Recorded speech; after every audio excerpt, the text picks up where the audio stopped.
তবুও তিনি পরীক্ষা করার জন্য জলে ডুব দিলেন এবং একটি সোনার কুঠার তিনি নিয়ে উঠে এলেন। এসে বললেন, দেখো তো, এই সোনার কুঠারটি কি তোমার? সোনার কুঠারটা দেখে মদনের চোখ লোভে চকচক করে উঠল।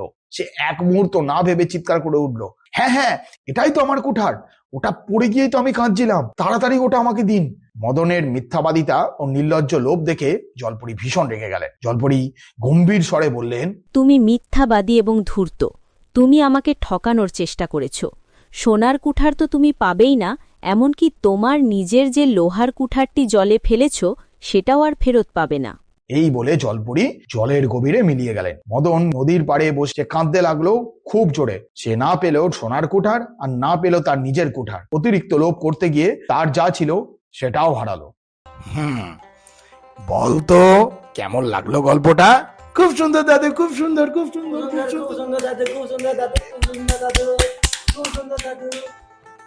আচ্ছা বল, এই গল্পটা থেকে তোরা কি শিখলি? কি শিখলাম দাদু? শোন, যেমন কর্ম তেমন ফল। লোভ মানুষের বুদ্ধি নষ্ট করে, তাই লোভ করা কখনোই উচিত নয়, বুঝলি? হ্যাঁ দাদু, হ্যাঁ বুঝেছি বুঝেছি। আবার পরের দিন গল্প বলবো, ঠিক আছে? যা এখন সবাই।